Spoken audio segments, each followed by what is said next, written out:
سنو اے مسلمانوں، میلاد مصطفیٰ ہے، میں یہ آپ کو عمل بھی بتانا چاہتا ہوں۔ اس کا یہ کہنا ہے کہ رسول اپنی طرف سے کچھ نہیں دے سکتے، رسول کسی کو کچھ نواز نہیں سکتے، وہ مختار نہیں ہے، ان کو اس بات کا اختیار نہیں ہے۔ تو میں سمجھتا ہوں یہ بھونڈی سی بات ہے۔ میاں اگر کسی کو کوئی چیز دی گئی ہے تو وہ کیوں دی گئی ہے؟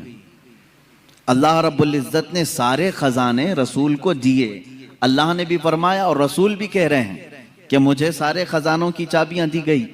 اب ان سے پوچھو کہ یہ دیا کس لیے ہے؟ اللہ نے ان کو کس لیے دیا ہے رسول کو یہ سارے خزانوں کی چابیاں؟ یہ صرف اور صرف سٹیٹس بنانے کے لیے؟ کیا ایک سٹینڈرڈ مینٹین کرنے کے لیے جیسے کچھ لوگ رکھتے ہیں؟ جب کسی کے پاس کوئی خزانہ آتا ہے، اب ہمیں رسول پاک کی زندگی پڑھنے کے بعد بھی یہ پتہ چل رہا ہے کہ حضور نے پوری 63 سالہ زندگی خزانوں کی چیزیں استعمال نہیں فرمائی، وہ تو نہایت سادی زندگی پر قناعت کرتے رہے۔ اب یہاں سے بات یہی نکلتی ہے، اللہ نے اگر اپنے رسول کو سارے خزانوں کی چابیاں دی ہیں تو صرف رسول کو رکھنے کے لیے نہیں بلکہ بانٹنے کے لیے ہی دی ہیں، امت کے لیے دیا ہے۔ اب آپ یہ کہتے ہیں کہ رسول سے مانگنا نہیں چاہیے، تو خزانے ان کے پاس ہیں، نہ مانگے تو پھر کریں کیا؟ خود حضور فرما رہے ہیں میرے پاس سارے خزانوں کی چابیاں ہیں، جس کے پاس چابی ہے اس سے نہ پوچھیں، اس سے پوچھنا جرم ہے۔ مثال کے طور پر مسجد کس کی ہے؟ اللہ کی ہے، اس میں کوئی شک ہے آپ کو؟ مسجد کس کی ہے؟ اللہ کی ہے، سارے لوگ جانتے ہیں اللہ کی ہے، یہ اللہ کا گھر ہے، لیکن چابی مؤذن صاحب کے پاس ہے۔ ہم نے مسجد کے انتظامیہ کو بھی دیکھا، صدر ہے، متولی ہے، کوئی بھی ہے، انہوں نے مسجد کی دیکھ بھال کے لیے کسی کو مقرر کیا، کبھی مؤذن صاحب کے پاس کبھی امام صاحب کے پاس مسجد کی چابی ہے۔ تو آپ سیدھے اللہ کے گھر میں آنے کے لیے کیوں نہیں کہتے دروازے پہ کھڑے ہو کر کہ اللہ دروازے کھول دے؟ آپ مؤذن صاحب سے کہتے ہیں چابی لائیے کھولیے، اور یہاں پر آپ کو کوئی شرک کا فتویٰ بھی نہیں دیتا۔ چابی ان کے پاس ہے، مؤذن صاحب کے پاس، تو اگر ہم نے سوال کیا آپ کے پاس دروازوں کی چابیاں ہیں، ذرا کھولے، میں اپنے رب سے ملاقات کروں، اپنے رب کی بارگاہ میں عبادت کروں، ظاہر سی بات ہے ان کے پاس چابی کی ذمہ داری ہے تو ان سے سوال کرنے میں کوئی حرج نہیں۔ اب جب رسول نے تمہیں بتایا زمین کے سارے خزانوں کی چابیاں میرے پاس ہیں تو رسول سے سوال کرنے میں کیا حرج ہے؟ حضور سے مانگنے میں کون سی دقت ہے؟ ہم اللہ سمجھ کر کے یا خدا سمجھ کر کے کبھی مؤذن کو یہ نہیں کہتے کہ تو جب چاہے گا دروازے کھلیں گے، نہیں، ہمیں معلوم ہے آپ کو ڈیوٹی پر رکھا گیا ہے۔ ہم اسی طرح عقیدہ یہ بھی رکھتے ہیں رسول پاک صلی اللہ تعالیٰ علیہ وسلم جن خزانوں پر اللہ نے ان کو قدرت دی ہے وہ حضور کے خود کے نہیں، اللہ کے عطا کیے ہوئے ہیں۔ رسول پاک کو اللہ تعالیٰ نے مالک بنایا ہے، اسی لیے محدثین نے فرمایا حضور پاک صلی اللہ تعالیٰ علیہ وسلم کا ایک لقب ہے، وہ نائب خدا مطلق ہیں، یعنی اللہ کا جو نائب ہے، اللہ کا جو نائب ہے، تو رب تبارک و تعالیٰ کا جو نائب ہے تو وہ اس کی زمین پر اختیارات اگر نہیں رکھتا تو پھر نائب کیسا ہے؟ اگر اس کو کچھ بھی اختیارات نہ دیے جائیں تو اس کو نائب کہیں گے؟ مثال کے طور پر امام ہے اور نائب امام ہے، امام صاحب اگر یا کمیٹی والوں نے نائب امام کو کہا کبھی تمہیں نماز پڑھانا نہیں ہے، کچھ بھی نہیں کرنا ہے، مسجد میں آنا ہے، تو نہیں پوچھے گا پھر نائب امام کیوں کہہ رہے ہو مجھے؟ نائب امام کیوں کہہ رہے ہو؟ آپ کو میں دنیاوی مثالوں سے صرف ذہن کی قربت کے لیے سمجھا رہا ہوں۔ سی ایم ہے اور ڈپٹی سی ایم ہے، اور ڈپٹی سی ایم کو اگر کہہ دیا جو کچھ بھی نہیں، خالی تجھے بیٹھنا ہے اور اٹھ کے چلے جانا ہے، پارٹی چھوڑ کے چلا جائے گا، کچھ بھی کرنا نہیں ہے، کوئی اختیار میرا نہیں ہے، تو ڈپٹی سی ایم بنائے کیوں ہے؟ یہ دنیاوی دستور ہے، جس کو عہدہ دیا جاتا ہے اسے اختیار بھی دیا جاتا ہے، جسے عہدہ دیا جاتا ہے اسے اختیار بھی دیا جاتا ہے۔ جب رب تبارک و تعالیٰ نے نبی کو سید الانبیاء کا عہدہ دیا تو اختیارات کتنے عطا فرمایا ہوگا؟ اختیارات کتنے دیے ہیں؟ عزیزان گرامی، ہم سنیوں کا عقیدہ یہی ہے، جہاں بانی عطا کر دیں بھری جنت ہبا کرتے ہیں۔ ہبا کا مطلب ہوتا ہے عطا کر دینا، اور یہ احادیث کی روشنی میں ثابت ہے۔ ایک صحابی حضرت ربیعہ رضی اللہ تعالیٰ عنہ حضور صلی اللہ تعالیٰ علیہ وسلم کی خدمت میں حاضر رہتے تھے۔ تہجد کے وقت میرے آقا صلی اللہ تعالیٰ علیہ وسلم کو وہ وضو کروا رہے تھے، پانی پیش کیا۔ اللہ کے نبی صلی اللہ تعالیٰ علیہ وسلم خوش ہو کر کے حضرت ربیعہ اسلمی سے کہتے ہیں کہ اے ربیعہ، کچھ تجھے مجھ سے مانگنا ہے تو مانگ لے، کچھ مجھ سے پوچھنا ہے تو پوچھ لے۔ اب رسول خود امت کو کہہ رہے ہیں مجھ سے مانگ لو، کیا رسول شرک کی تعلیم دے سکتے ہیں؟ حضرت ربیعہ رضی اللہ تعالیٰ حدیث کے الفاظ ہیں، سل ما شئت یا ربیعہ، جو تو چاہے وہ پوچھ لے۔ حضور اکرم صلی اللہ تعالیٰ علیہ وسلم نے یہ قید بھی نہیں لگایا، اتنی لمٹ کا سوال کرنا، اتنی لمٹ کا سوال کرنا، دنیا کا پوچھنا، آخرت کا مت پوچھنا، قبر کا مت پوچھنا، کچھ نہیں۔ سل ما شئت، جو تو چاہے وہ مجھ سے پوچھ لے۔ اب اس صحابی رسول نے بھی پوچھا کیا؟ کہتے ہیں مرافقتک فی الجنت یا رسول اللہ، اے اللہ کے نبی، جنت میں آپ کا پڑوسی بنا لے ہیں، آپ کا ہمنشین مجھے بنا لے۔ اب غیر ذالک، رسول پاک صلی اللہ علیہ وسلم پھر پوچھتے ہیں اس کے علاوہ اور کچھ چاہیے؟ اس کے علاوہ اور کچھ چاہیے؟ انہوں نے کہا مرافقتک فی الجنت یا رسول اللہ، اے اللہ کے رسول، جنت میں آپ کی رفاقت چاہیے، آپ کی ہمنشینی، آپ کا پڑوس بن جاؤں بس۔ اب غیر ذالک، حدیث میں پڑھ رہا ہوں، حضور پاک صلی اللہ علیہ وسلم نے پھر پوچھا اس کے علاوہ اور کچھ چاہیے؟ تیسری مرتبہ انہوں نے کہا مرافقتک فی الجنت یا رسول اللہ، اے اللہ کے رسول، جنت میں آپ کی ہمنشینی چاہیے۔ مانگ تجھ سے تجھی کو مانگ کر مانگ لی ساری کائنات، تجھ سے تجھی کو مانگ کر مانگ لی ساری کائنات۔ صحابی بھی وہ بہت دور تک کی سوچتے تھے، انہیں معلوم تھا وہاں کی اگر ہم نشینی مل گئی تو باقی سب ویسی خیرات میں ملے گی، باقی سب تو صدقے میں ملے گی۔ انہوں نے بالکل لاسٹ اینڈنگ والا سوال کیا ہے، یہ نہیں کہ حساب میرا قیامت میں ہلکا ہو جائے، میزان عمل میں کچھ آپ کی مدد مل جائے، حوض کوثر پہ یہ ہو جائے۔ انہوں نے لاسٹ اینڈنگ کا سوال کیا، اگر وہ ہم نشینی مل گئی تو یہ ساری منزلیں تو پاس ہو کے ہی ملے گی۔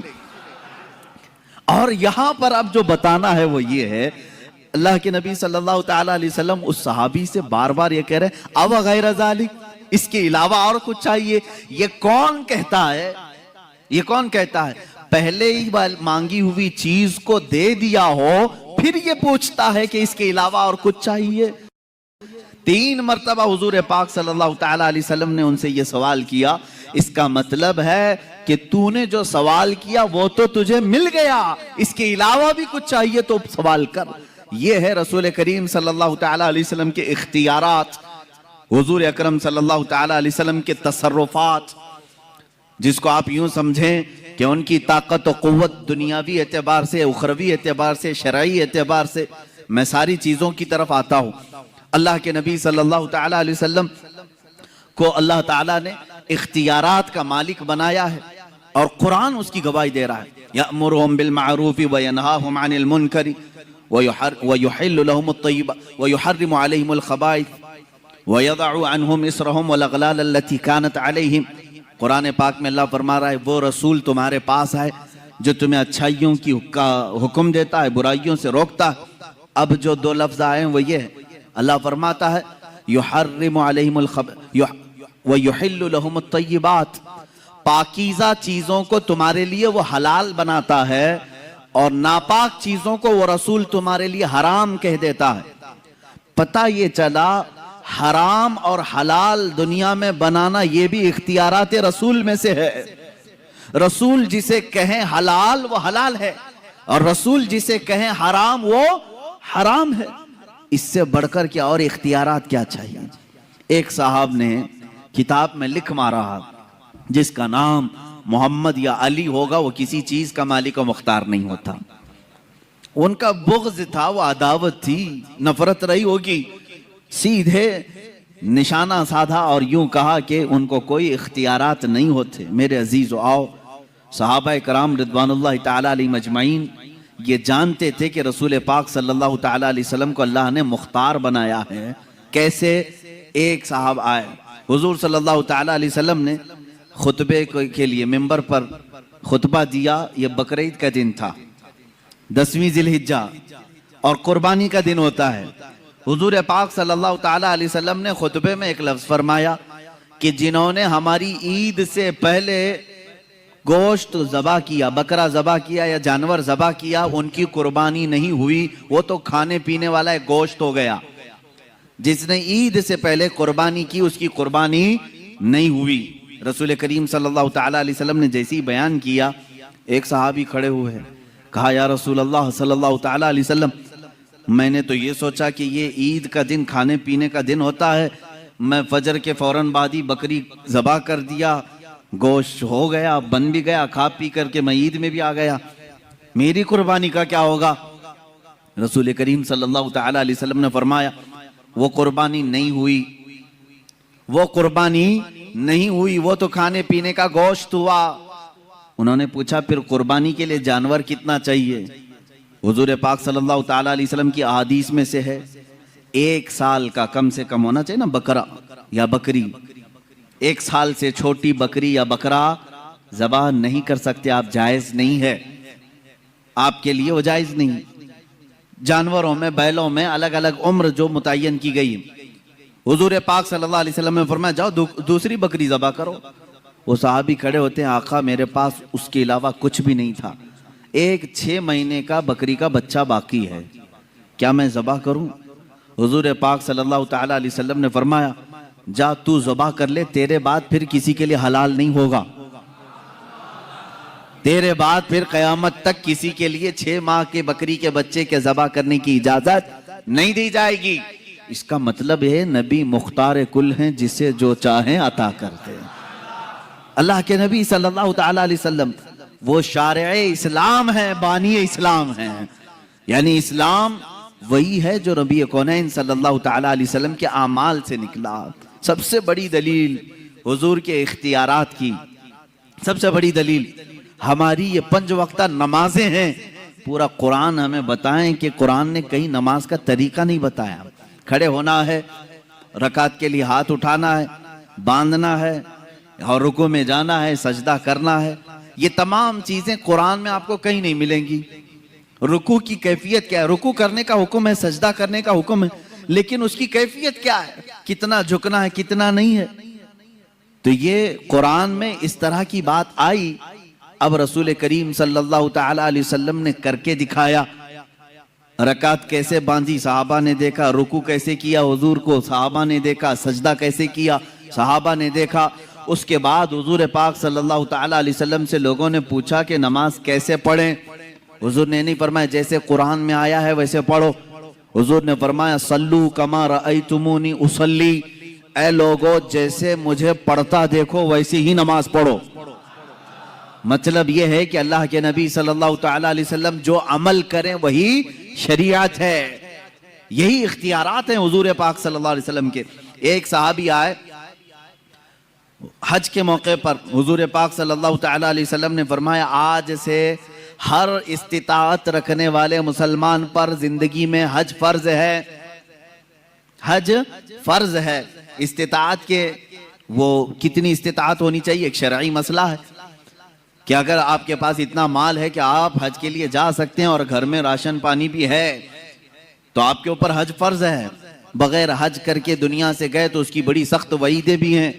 اللہ کے نبی صلی اللہ علیہ وسلم نے فرمایا جس پر حج فرض ہوا اور وہ حج نہیں کیا مجھے اس کی پرواہ نہیں، وہ یہودی ہو کے مرے یا عیسائی ہو کے مرے، اس کی وعید آئی ہے۔ ویڈیو اچھا لگا تو لائک کر لیں اور کمنٹ میں ضرور بتائیں آپ کو ویڈیو کیسا لگا۔ آپ کی کوئی رائے ہو تو ہم سے ضرور شیئر کریں۔ اگر چینل پر نئے ہیں تو سبسکرائب کر لیں۔ اپنا قیمتی وقت دینے کے لیے شکریہ۔ خدا حافظ۔ یا خواجہ یا